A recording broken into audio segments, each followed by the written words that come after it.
This episode of the Pageant Project is proudly brought to you by Diamond Heels. Diamond Heels supplies shoes to women for every occasion, including figure and bodybuilding competitors, pole dancers, and of course pageant queens. With over 350 pairs in stock, they offer a personalised service, including fitting and prompt Australia-wide delivery. Check them out at diamondheels.com.au and make sure to use the coupon code TPP to get 15% off your next order. Hi everyone, my name is Taylor Curry and I'm a Miss Grand National Finalist. I'm here today to be interviewed by Pageant Project.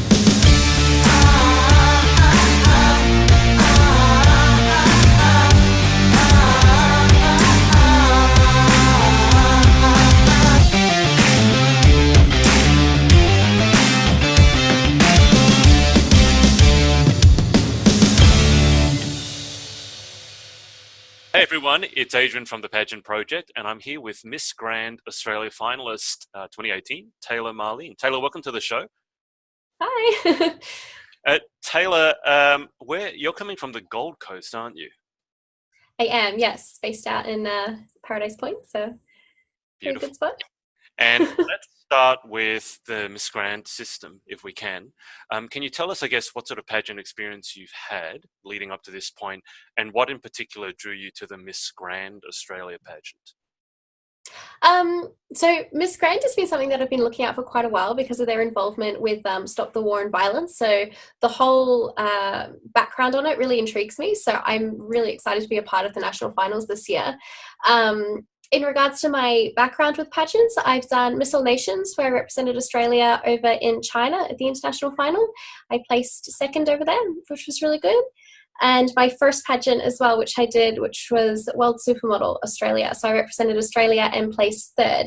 So that was my first big pageant. And that was really exciting as well. So apart from that, I come from a dancing background. So it's like a whole new industry to me. I was going to say, because I was doing my research, as I always do, as much as I can. And I was looking at the things that you do, and normally when I talk to someone in a pageant competitor, they're multi-talented, multi-passionate. But you almost take this to like new heights. I mean, you sound like either Lara Croft or a female James Bond. So I was seeing the dance, and am I right in saying that dancing has taken you all around the world and you've won competitions around the world? Yeah, it has. It's been a massive part of my life. So I did that for about 12 years professionally. Right. So there's that dancing, just as a side note. Then there's the modeling, which you're new to, aren't you? Relatively new to. Yeah. So after my ballroom and Latin dancing career, I retired from that, and I was just kind of picked out of the crowd to enter a competition and got a few modeling gigs. It's just kind of gone from there. So. Right. Yeah. And then I saw karate somewhere. Yes. Oh, you have done your research. Yes. No, I did Kyokushin for a little while. So just as a bit of background self-defense, I think it's a good skill to have in your pocket. Absolutely. And tell us about your work as well, because I know you're a uni student. So hang on. Let's talk about uni first. That's easy. What are you studying at uni? Yeah, so at the moment I'm doing a Bachelor in Nursing. So I'm only first year in, so I've just done my first semester and moving on into second. I've been traveling so much that I've had to put study on hold. But I work as a disability support worker for a non-for-profit organisation called Life Without Barriers. So I'm doing that for about 4 years and studying full-time as well. So. Okay, so before I ask you a bit more about your work, because that sounds really interesting and really important, how do you manage your time? Because is there anything that I've missed? Because I'm sure there's something else that you do that I haven't seen. So how do you manage your time? And is there anything that I've missed? My time management is always I'm chock-a-full all the time. So I don't usually get a spare day to myself. So I'm either working day shifts or night shifts, and then I'm up at uni in Brisbane. So there's like that hour travel as well. And then I'm also doing pageants and bits and pieces every now and then and charity fundraising work. So yeah, we're a bit all over the place, but it's always good to keep busy. I can tell. So tell us a bit more about your work, because that sounds, as I said, very interesting and very important. Yeah, so I've been working with Life Without Barriers for 4 years, as I said, and we do community access, which is where I take my clients out into the community and just help them socializing and interacting with other people and generally doing grocery shopping and movies and bits and pieces like that. I also do personal care, so that comes down to like aid changes, showering, all the personal care in that kind of regard, so looking after clients who don't have the mental age or capacity to do it themselves. So assisting there, and then also my domestic care, so helping out in their households as well and keeping everything clean. So it ranges depending on my client, whether they're physically, they've got physical disabilities or mental disabilities. So And yeah. how did you get into that career? Because it's a slightly unusual one. Yeah, it is. I originally started in dental nursing. So I was a dental nurse for about two years, I think. And then I heard of job openings in this avenue, and my mum worked as a property manager for them. So I just kind of transferred in that way and trained up, which was really good. You sound like you've had many, many careers in your young life. You sound like you've lived enough to be 82. Leading up to Miss Grand, I mean, what are we? We're only a week. Geez, so it's less than a week out at this point, isn't it? It's not far away. I'm sorry that I remind. I know. What is your pageant preparation like? Because I've spoken to a lot of pageant competitors and they all have their slight twist on it. Some are very calm going in, some are hectic all over the place. So how do you approach pageant preparation? I guess obviously training as well. So I just hit the gym a lot. Gym, Pilates, hot yoga, so kind of keep physically fit. I also make sure that my diet and everything is on track. The other side of that is also preparing for questions as well. So I spend a lot of time rehearsing different things and kind of making sure that I'm able to answer questions on the spot. So this is helping out great. It's helping me practice right now. So I do a lot of that side of things as well. So my family helped me out with that. What else do I do? Just general time management, really. And then I'm very active within my community. So I've got so much on my plate that I try to balance it all and fit it in around my work schedule. So Sure. it's busy. I can imagine. It sounds busy. How are you feeling leading into this pageant? I think, like, I'm nervous, but I think that, a general standard of nerves is pretty acceptable and normal. So I'm a little bit nervous, but at the same time, I think all the girls are stunning and it can go either way. And so I'm not going to stress about the results. I'm just going to enjoy the time that I have down there. I know that the last pageants I've come out of, I've just met amazing people that I still keep in contact with. And it's more just like the networking and meeting people and making new friends and the experience. So I'm more looking forward to that than I am for stressing about the results. So Right. So for you, the results, I mean, I wouldn't say they don't matter at all, but for you, it's more about the experience and the actual placing that you get. yeah, well, I think that at the end of the day, as long as I put my 110% effort in and I perform up to the standards that I'm proud of and what I expect of myself, I think that at the end of the day, results don't really matter as long as I'm performing to the best of my capabilities. And I'll always be improving that in all different areas of my life. And I know all the girls themselves are training hard as well. So, it's up in the air as to who's going to get it. And there's so many gorgeous girls involved. So I'm excited. Do you have a favorite part of the competition? I won't ask you your most dreaded part because that seems to be, but do you have a favorite part of pageant competition? Oh, favorite part. I think it's like right before you go on stage. So it's like all the girls out the back and we're all nervous, excited. And it's like the first time we walk out on stage. In the first appearance, I guess, because the first time you go out, it's like nerve-wracking and you're shaking and your knees are shaking and it's just trying to hide that. But and then afterwards you come back and it's like all you girls are just laughing and it's just so much fun. And then the next time around it just goes smoother. And it'll just, yeah, it's just like a big event. So it feels really exciting. I think it's that moment just before you go on. And how do you deal with nerves? Because I'm assuming that in your dance career, you've had similar sort of, waiting to go on stage, and that's when the anxiety can sort of kick in. So, I mean, how do you handle those cold sweats? Sweat it out. No, well, I guess from my experience, my ballroom and Latin dancing, I'm used to kind of just prepping myself. So as long as I spend maybe 10 minutes before I go on, just organizing myself and making sure that I'm stress free. I think if I go out there like stressed and really anxious, it just doesn't go as smoothly. So I just need to be confident in myself and make sure that I know that I'm the best that I could be and I've prepared and I'm ready for whatever hits my way. So yeah, just having that calm before going on. And can you tell us more about your dancing career? Because if I caught it correctly, you said that you've retired, and that makes you sound again ancient, but you're only 22, you've retired. So can you tell us 23. more about the story? 23, Yeah. beg your I pardon. know, it's just been my birthday, so it's getting old. Oh, Jesus. Okay. 23, you only look 22. But I know that I work with some dancers, and dancing is a very sort of taxing career. I mean, if you're doing it professionally, you're training ridiculous hours every Yeah. day. So can you tell us more? Because I'm fascinated about that sort of professional dancing career. Yep. So I did it for 12 years, and it was through school as well. So my time management comes from that as well. So I was at school full time, and then I also danced 25 hours a week in rehearsals. So my partner and I were constantly training and working extremely hard. We won numerous Australian Championship titles. So I think we've won 3 or 4 Australian Championship titles, and then represented Australia over at our World Championships. So I've been to Russia, Moscow, Moldova. I've been to England, Blackpool. I've been to China, Shenzhen, New Zealand. Where else have I gone? Sorry, I'm like trying to think back.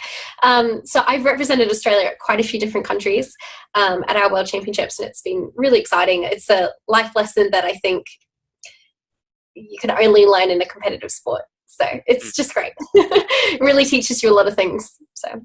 And why did you decide to give it up? It was a very expensive sport, so it was costing me about 500 to 600 a week just in rehearsals, in practice and lessons, because I would fly down to Sydney to my coaches. So my coaches were, I had one coach that was an 8-time world champion, and then my other ones had placed really highly overseas as well. So I'd travel to Sydney and back all the time to get lessons with them. And then I did the 2 styles as well, so the Latin and the ballroom. So it came to quite a pricey bill at the end of the week. So that and getting a partner. So my partner and I split up at that point. Partner is in dancing partner. Sure. Yeah, sorry. Some people get confused. So in the dancing world, partner is just like your dance partner. So we ended up splitting because he had commitments with work and didn't want to make the move overseas. And finding someone that's at the same level is really hard in Australia. So you kind of have to move overseas to get that partner. And at that stage, I thought it was important to get into study and start working on a backup career. So yeah, where I am. You must miss it though, to have put so much of your life, I mean, more than half your life into something that often. I mean, there must be times when you just miss it, right? Oh, definitely.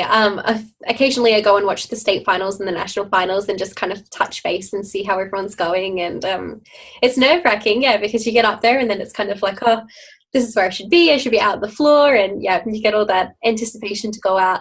And yeah, kind of get sad that you're not on the floor, but it's a lot of fun. Even just watching and just catching up with everyone. So yeah, and so many newcomers coming through too. It's like the whole world's changed. So I love how you say newcomers coming through and you're only 23. Again, but I guess in the dancing world, I mean, the career is pretty short, isn't it? Yeah, well, dancing generally, you've got up to the age of 30. So you need to hit your peak point by my age now. So like 22, 23, you need to be at your peak. So I couldn't go back into dancing now and expect to be the world champion because I'm kind of getting too old now.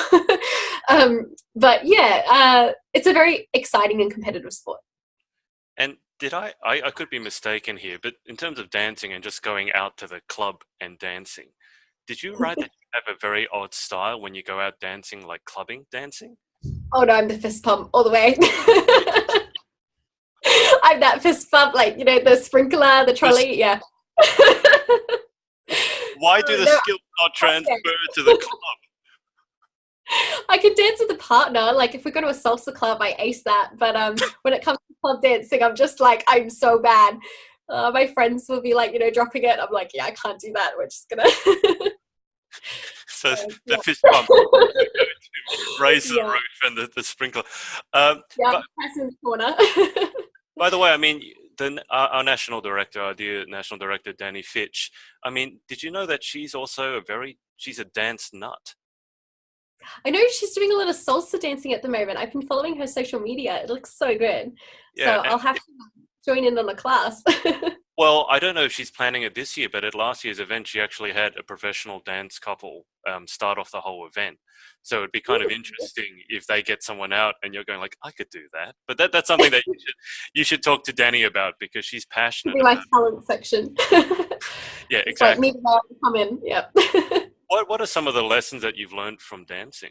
Just the most important lessons, I guess. I guess one of the most important things is sacrifice. You learn what's important and what you're willing to sacrifice for it. So when I was dancing, I couldn't go out and hang out with friends and stuff a lot. I mean, I was in school. So it was kind of like schoolwork was priority and then dancing was priority. And then anything else that I had time for, it was like it came afterwards. So it kind of helps set your priorities straight and puts like the work you're going to put in something and how much you want something. So the dedication and strive and working on something. It also taught me a lot about taking criticism. I feel like competitive sports are extremely good, especially growing up, to be able to win well and lose well. A lot of people can win really well, but losing is like devastating to a lot of people. So I think competitive sport enables you to lose well, which is something that's been like extremely important because obviously I definitely don't win everything. So, you know, having those losers pushes you further and pushes you to come back and do it again. And knowing that you've done your best no matter what the result is really important, I think. Just being proud in who you are at that point and how you performed is the most important thing at the end of the day, not the other people that you're competing against. So I think knowing not to compare yourself against others was really important. Yeah, so a lot of that sacrifice and how to win and lose were really important features. So That all sounds like it's valuable lessons for the pageant world as well, because it sounds almost yeah, exactly the same. it correlates to a lot of different things. I think even just in work as well, like with promotions and bits and pieces, as long as you're performing 100% to your ability and doing the best you can and being able to take on criticism and turn it into a positive light, so not taking something negatively, I think is really important. So that's the dancing career, which is 12 years young. Can you tell us more about your modeling career? Because as we talked about before, you were literally plucked out of an audience.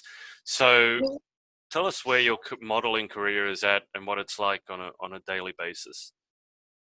Okay, so when I get time to do a bit of modeling, because I don't have a whole lot of time, so every now and then I'll do some modeling work, which is always really fun and a bit of a change up in my routine, which is great. But I got into it because I went along to support a friend in a competition, just a local competition, and the organizer found me in the crowd and pulled me up and told me that I had to enter. So I entered that and ended up placing second, which was really good. Did you beat your friend? Well, hang on. Your friend was in it and then you entered the same competition? That'd be awkward. Yeah, well, unfortunately, my friend didn't make it through. Oh, no. You can't do that. No, it was really bad. I was like, this is not okay. I can't enter. But yeah, I ended up getting through. So I won that round and got through. My friend was amazing though. She was so supportive. So yeah, we went out and celebrated afterwards. But yeah, it was an interesting time. And for you, modeling, so it's not a full-time career. It's more like when you get to do it, you have some fun doing it. Yeah, I mean, it's something that I would love to get into if it took off. I would completely enjoy getting into that industry. I think it opens up many opportunities and networking, and I'd love to do it. But at this stage, like to me, community work is really important. And then my job, getting into nursing as well, is really important and extending that. I just kind of love the ability to help someone that's in need. So they're my priorities at the moment. And then if modeling ever took off, of course, like I wouldn't give up the opportunity, which is why I just do pageants every now and then to keep in contact with everyone and continue to push myself in another area, which is really good. So. And so with the pageantry, so what is your main, because a lot of people enter it to either build networks or they're passionate about a particular cause and they want a bigger platform to speak about it. So what are you, when you enter a pageant, what are your main motivations or your main reasons? I usually look at a lot of the charities that they fundraise for, which is, like we've got UN Women, which is Miss Grand that's fundraising. So that department of it means a lot to me as well because I do so much work within the community and I love to see funds going back into the community and helping those people out. And then I guess I think as a woman coming together and uniting with other women and being empowered. I feel like I've met so many girls over the short time I've competed that are just so strong and go through so many different things, and they're always positive, and they just empower themselves. And I think it's a unique position to have something like a competition where, you know, usually competition, you don't have the greatest connection with people because it's like you're competing. But I feel like this particular pageant, everyone's just so welcoming, and it's really more like just women uniting together and empowering each other. And I think that that's just really inspirational, and it's something that I've always wanted to be a part of. So it's kind of the motivator. That's what I've heard from previous competitors in Miss Grand, that they say that it really becomes a family. It's not a competition. Well, it's a competition, obviously, but there's that aspect. But you guys become family. Let me ask you more, I guess, a pageant-esque question, just going off what you said. What do you think the biggest challenge facing young women today is? I think in particular facing young women, I think that social media is a massive influencer on us. I think a lot of the time we end up losing ourselves in what we should look like. Like there's Kim Kardashian, there's different figures and idols that women aspire to look like and to be because of their fame and celebrity status. But I think that it's extremely important to remember that our uniqueness is what makes us beautiful. Like a lot of the time it's our differences, it's our unique qualities that really make us who we are, and how beautiful we are is based on, you know, our differences from each other. And I think if we all ended up like the one person, none of us would be very exciting. So I think one of the biggest issues is constantly trying and striving to be like someone else instead of just accepting who you are. So it's like a self-acceptance and pushing yourself to be the best person that you could be instead of like someone else. Yeah. And let me just ask you a related question. So on Instagram, you've got about 27,000 followers, which is no small number. And I know that a lot of young women and men and people of all ages, they strive to be an influencer, and their dream is to have 10,000, 20,000 followers. So I just want to ask you, as someone who has that many followers, what is it like? I mean, do you look at that and go, yes, I'm the best? Or do you just look at it and go, oh my God, like, how does it feel having that many followers? Tricky question, I guess. To me, it doesn't feel like, I mean, it's not really that much compared to many people. So I don't feel like it's a massive amount of people following me. But I hope that to those people, I'm someone to look up to. So I just constantly strive to make sure that I'm posting real things about myself, and just kind of inviting them to be empowered as well and strive to be the best that they can be in their uniqueness. Like I promote myself on my social media platforms, and you know, it's one of those things that's really good for networking as well. I think that social media is the new generation. I mean, everything's going to be online, and I think it's important to stay up to date with those things. And so it's something that I've been building to network with others and make sure that I'm building my social media, making sure that I'm a presence, because if I'm going to have an impact or empower anyone, I need to have that social status as well to try and be recognized and leave a message. So Taylor, for people who want to follow your journey in the pageant and for all the other crazy amount of stuff that you're doing, can you give us the social media details? And whatever you say, I'll put it below because I know some of it's hard to spell. Of course, there is. So that's Taylor Marlene 7. Yeah, that's my social media, and then my Facebook's Taylor Marlene. That's easy. Why 7? Any deep and meaningful reason? My number. Everyone's got to have a number. 7 is your lucky number? I guess so. I don't know. I've just always used 7. It's just one of those numbers, I guess. Oh, and like a real one now, and I just like no. I'm just curious because sometimes I ask people like why 7. I say, oh, because up to numbers from 1 to 6 were taken, so 7 was the first one available. Let me ask you this before we go into the final 10 questions. How do you know Gemma? Gemma, yes. I met her at a charity event. So she was one of the models, and I was creative directing the event. So on top of my modeling, I also creative direct a few pageants. So overseas, I creative direct World Supermodel. So after placing quite well and dancing over there, they really liked me and brought me back on board as a choreographer. So I've been doing a bit of that with them, which is really good. So I've done that for about 2 years now. which has been really fun, something different. And I met her through a charity event that I was working for. And she was there as one of the models. And we just really clicked and in the same social circles. So it's been great.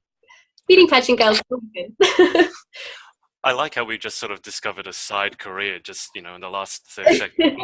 Choreographer. Yeah, another thing that's on the list. I mean, I should say it's on your Facebook profile here, so I shouldn't be surprised. But I feel like when you've played how many hidden talents you have, I think we'll be here for a very long time. So I won't ask you anything more about what you do. There is a question that I've been dying to ask. Where does your accent come from, Taylor? I can't place it. I'm so sorry. My accent is so... Don't be sorry for it. I'm not asking you to be sorry for it. I thought it was sort of British and English, and I'm sort of thinking, no, it's American. I'm completely confused. Well, due to my cold as well, I'm a little blocked up, so I think it's affecting me. I can't really hear myself. Sorry, so I'm a bit weird. No, my accent is actually, I had a lot of British friends, and then I pick up accents just really quickly. It's really bad. I'm actually Aussie Kiwi, so that's my background. But my friend's just got back from America, and her accent's really strong, and I just tend to pick things up. It is horrendous because I'm like, I'm Aussie, but I don't sound Aussie at all. If I go to America, I'll just become one with America or England. Hilarious. So you're like a chameleon. So whoever's next to you, you pick up their accent. I'm just adaptable, see? This feels like it'd be a useful skill if you ever become an actress that you can put on someone else's accent. Yeah, it'll be like, I can pick it up quick. You've just got to be around me for a bit. And you definitely do not sound Kiwi. I did not hear that at all. Okay. Well, occasionally the Kiwi comes in, but it's very subtle. So. Okay. All right. That's fascinating. So many, a melting pot of so many accents. I couldn't pick it. I'm sure we're going to pick Russian anytime soon. That's an interesting one I can't pick up. Okay, so let's go into the final 10 questions. This is sort of the pageant-esque side of it. Ooh, okay. And it's always the same 10. So I always tell my interviewees they can cheat if they want and just look up other interviews I've done. But here's the first question. I didn't get the heads up. I don't want to make it too easy for you. This is good practice for you in a week's time. So 10 yes, questions. I have to. Number 1, what is your favorite word? My favorite word. Ooh, my favorite word. I say awesome a lot. Is that sad? I'm always saying awesome. So I guess awesome. I don't think you said it once in the interview. So sure. I know, but it's something that I always end up saying. I don't know. I guess being awesome and making sure others are. I don't know. Must just be the word I use. Okay. Well, question 2. What is your least favorite word? My least favorite word. Ooh. Well, apart from swear words, because I'm not really a big fan of that kind of language. I've noticed everyone's been saying moist, though. That seems to be a really not liked word. I was going to mention that, but yeah. Moist will do. Let's move on to the third question. In life, what turns you on or what are you excited about? Ooh, new adventures, I think. So, I mean, like my life, I've got so much going on. So anything new that comes along, I love to experiment and give things a try. I went skydiving recently in New Zealand and jumping off a bridge, bungee jumping. So I've done like a few random things. I think just giving something a try and getting the adrenaline rush. It's always fun. Bungee jumping over New Zealand must be a fantastic feeling. Oh, not over New Zealand, just over a bridge. No. I'm confused. Skydiving over New Zealand must have been an awesome view. Yeah, no, it was great. Lots of fun. Getting my words mixed up. Okay, question 4. So question 3 is what turns you on. Question 4 is what turns you off. Ooh, negativity. I think that I'm such I've got so much optimism that any kind of negative thoughts kind of like really get me down. So I don't like negative kind of speaking. So I'm generally just quite a really happy person myself. And I try to portray that as much as possible. So any kind of negativity, not a huge fan of. So I generally gravitate away from that. How do you overcome times when you perhaps are not the happiest? Because you do seem very happy, sort of default. But everyone has their times when they're not feeling so great. So what lifts your spirits back up? Majority of the time, I think it's being around loved ones. So just being around people that know your self-worth, and that are always there and encouraging. My friends and family are 100% supportive of me, which is amazing. And I think also just reminding myself that there are other people that have so much less than what I have. And I think it's extremely hard myself to get down in a negative place when I'm constantly working with people who are so much worse off or have had a worse experience in life than what I have, and still remain positive and move on with their life and have all these things going for them, even though they've been through such struggles. So I think dealing with that every day, it kind of keeps me happy because I can't be down around those people. Yeah, that makes perfect sense. Yeah. Okay, fifth question. What sound or noise do you love? Do I love? Ooh, the sound of like food arriving. I'm such a foodie. What sound does food make arriving? Are you talking about Uber Eats? Like the order's ready. Yeah, the phone ringing for Uber. Yeah. I don't know. Just such a food. Anything related to like my order being ready and me going out and getting food. I guess that's more of a smelling thing. Okay, you say you're a foodie. Does that mean you like to eat or you like to cook or both?